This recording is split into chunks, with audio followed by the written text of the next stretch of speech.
मित्रांनो नमस्कार, जय महाराष्ट्र। महत्त्वाची बातमी, महाराष्ट्रामध्ये रोहित पवारांनी केलाय सनसनाटी आरोप आणि तो ठरलाय अगदी खरा।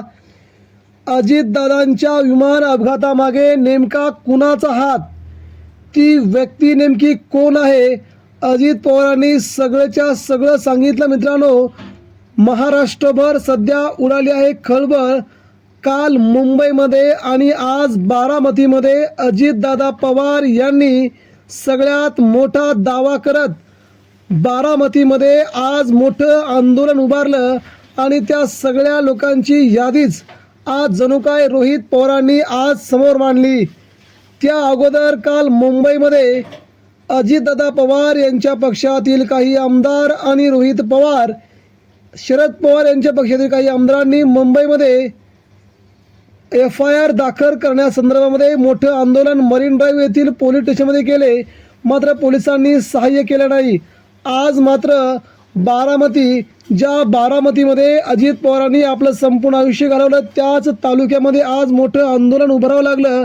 ही सगळ्यात मोठी दुर्दैवाची गोष्ट आहे। या दरम्यान रोहित पवार यांनी मात्र सगळ्यात मोठं नाव अगदी समोर आणलंय। आमदार रोहित पवार यांनी आज बारामती ग्रामीण पोलीस ठाण्यात अजितदादांच्या विमान अपघात प्रकरणी गुन्हा नोंदवण्यासाठी असंख्य कार्यकर्त्यांसह महिला नेत्यांसह आज ते दाखल झाले, पण पोलिसांनी मात्र त्यांचा गुन्हा दाखल करून घेतला नाही। पोलीस स्टेशनला अतिशय मोठ्या व्यक्तीचा फोन आला होता आणि तो व्यक्ती कोण आणि ज्या व्यक्तीने अजितदादा पवारांचा घात केलाय या सगळ्यांची यादी जणू रोहित पवारांनी सांगितली। अजित पवार यांच्या विमान अपघात प्रकरणामध्ये DGCA आणि VSR कंपनीविरोधात गुन्हा दाखल करण्यासाठी आमदार रोहित पवार आक्रमक झालेत। बारामती ग्रामीण पोलीस ठाण्यात त्यांनी अधिकाऱ्यांशी चर्चा केली। त्यानंतर पत्रकार परिषद घेऊन त्यांनी ठोस निर्णय आणि आरोप घेतलेत। अपघातामागे नेमका हात कुणाचा आहे यावरून त्यांनी मोठं भाष्य केलंय। मित्रांनो, त्यांनी राज्यातील एका मोठ्या नेत्याचा उल्लेख पण केलाय। VSR कंपनीच्या मालकाच्या जवळ अनेक लोक असल्याचा आरोप त्यांनी केलाय। त्यांच्या बोलण्याचा नेमका रोख कुणाकडे आहे याची जोरदार चर्चा महाराष्ट्रामध्ये रंगलेली पाहायला मिळते। दुसरीकडे आज एकनाथ शिंदे यांच्या पक्षाने शिवसेना नेत्यांनी एक सगळ्यात मोठा निर्णय घेतलाय।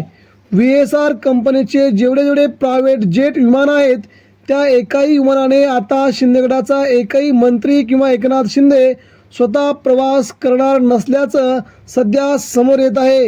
हा सगळ्यात मोठा दावा सध्या केला जात असताना एकनाथ शिंदेंच्या शिवसेनेने घेतलेला हा मोठा निर्णय मात्र राज्यात अजितदादा पवार यांच्या अपघाताला आणखीनच संशयित दाखवतोय।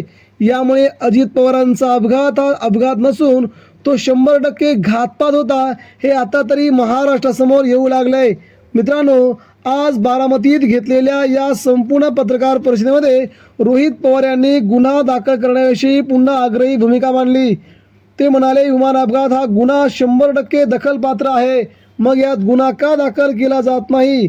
अजितदादांची दखल घेतली जात नाही असं व्यक्तिमत्व होतं का? CID आणि CBI कडून चौकशी करा, आमचं काही म्हणणं नाही, पण हा गुन्हा दाखल करून घ्या।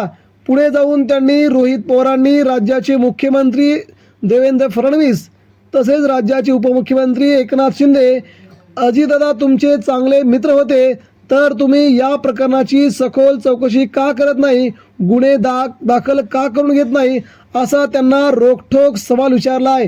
त्यावेळी त्यांनी म्हटलंय, अपघातामागे नेमका हात कुणाचा? VSR कंपनीचे मालक अनेक मोठ्या लोकांच्या जवळचे आहेत। रोहित सिंगच्या लग्नाला महाराष्ट्रातील मोठा नेता गेला होता, आंध्राचा नेता गेला होता, त्याच्या NBSC कंपनीला रोहित सिंगने मोठा निधी दिला, त्यामुळे त्याला वाचवलं जात आहे असा गंभीर आरोप आमदार रोहित पवार यांनी केलाय। अजितदादांना खराब विमान दिलं हे DGCA सांगतं, त्यामुळे विमान मुद्दाम दिलं का? यामागे मोठ्या व्यक्तीचा हात होता का, असा सवाल रोहित पवार यांनी केलाय। या सगळ्या चौकशा होण्यासाठी FIR दाखल होणं, क्रिमिनल अँगलनी याची चौकशी करणं खूप गरजेचं आहे असं रोहित पवारांनी आज पत्रकार परिषदेमध्ये म्हटलंय। त्यामुळे रोहित पवारांनी महाराष्ट्रातल्या एका बड्या नेत्यांवरती आपला रोख उगारलाय. आता तो बडा नेता कोण हे सांगण्याची गरज नाही असंही रोहित पवारांनी म्हटलंय. त्यामुळे अजितदादा यांना नक्की न्याय मिळणार. जर न्याय मिळाला नाही तर पाताळात जाऊन अजितदादांना न्याय मिळवून देईल अशी रोखठोक भूमिका रोहित पवारांनी घेतल्यामुळे आता महाराष्ट्राचं राजकारण वेगळ्या वळणावरती पोहोचलंय. हे मात्र आता 100% खरं होत आहे. मित्रांनो, या बातमीचं आपल्याला काय वाटतंय? अजितदादा पवार यांचा अपघात कोणी केला असावा याबद्दल आपल्या मनात काय शंका आहेत? नक्की आपण आपल्या प्रतिक्रिया आमच्यापर्यंत पोहोचवा. धन्यवाद. जय हिंद, जय महाराष्ट्र.